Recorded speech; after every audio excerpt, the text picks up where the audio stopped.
First up, we have a really interesting podcast interview that tells us a lot more about where some very, very smart leaders in AI think that the industry is going. So, Dario Amodei, who is the CEO and co-founder of Anthropic, a company we talk about quite a bit. They make the Claude 2 large language model that was released in July of this year.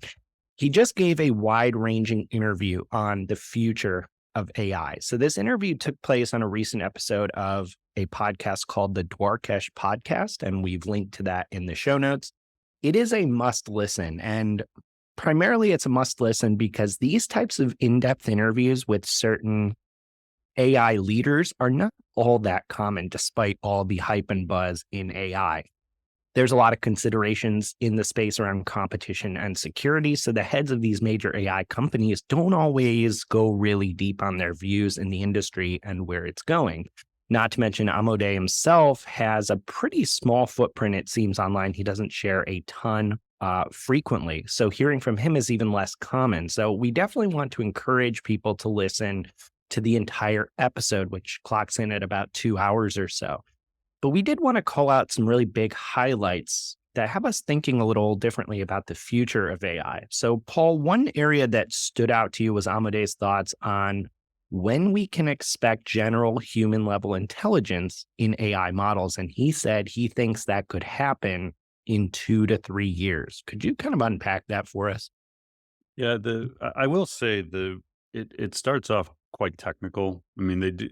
So I would just say if you do listen to it, give it a chance and don't worry if you don't know what entropy is and, the loss in the models that occur and mechanical interpretability, like some of these like more technical things that he's talking about.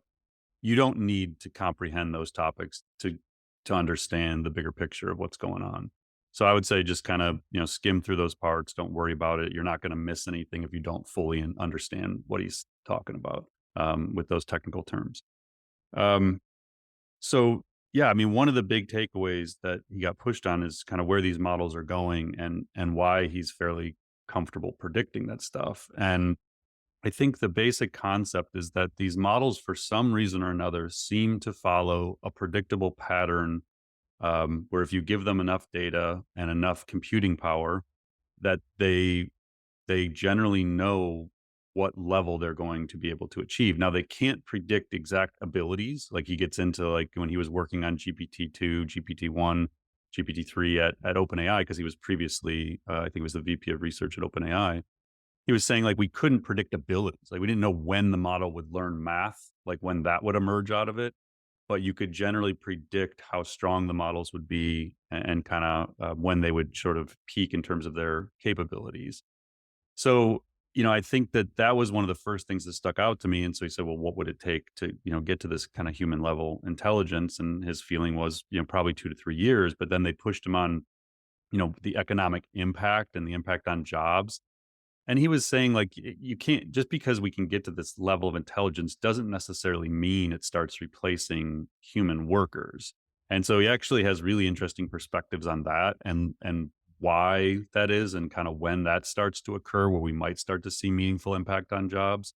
Um, but yeah, overall, definitely one of the takeaways was he was, as we've talked about some of these other players like OpenAI, they really do think that we're only a few years away from seeing, truly human level intelligence in these things. And as we've talked about, what does that mean to the economy, to jobs, to businesses, to education? And that's the stuff I worry is might not be the right word here, but the thing I think a lot about is definitely this idea that most businesses, most marketers, most leaders of educational systems, they're trying to prepare for a world of what we know to be true today. And in many cases, they don't even understand that part.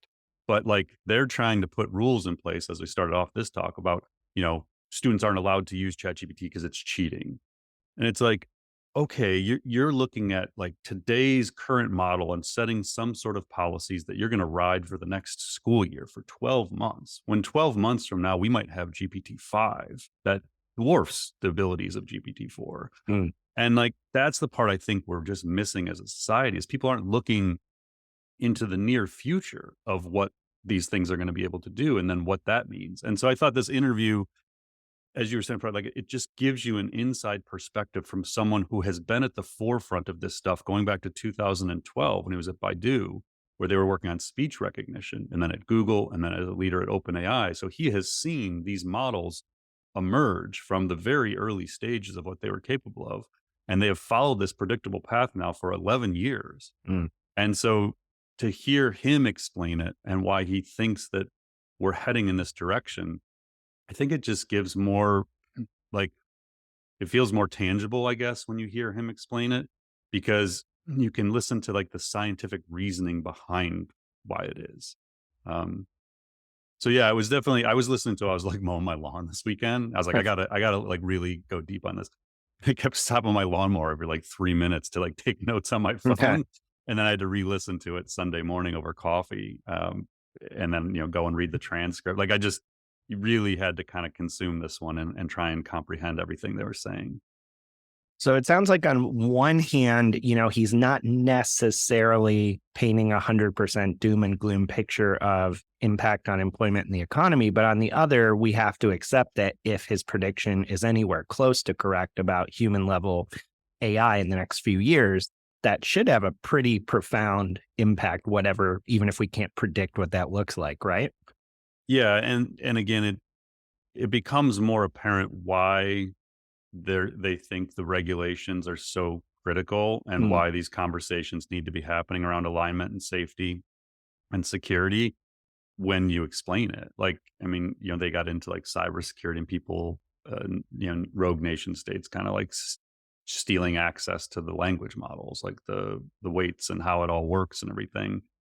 And when he got into like great detail about that as much as he could, just it makes it more real. Like it makes that these kind of like headlines you're seeing about the threats and the dangers and the opportunities just much more real when you hear someone on the inside explaining it. And prior to this, like we had the Sam Altman interview a few weeks ago we talked about where he kind of where the author had access to OpenAI and talked with a few people at OpenAI. Mm. But again, to have like a head of these things actually out giving a 2-hour interview, there's so much more context that you can gather from what's going on. Yeah, you have to take it seriously. It is noteworthy regardless.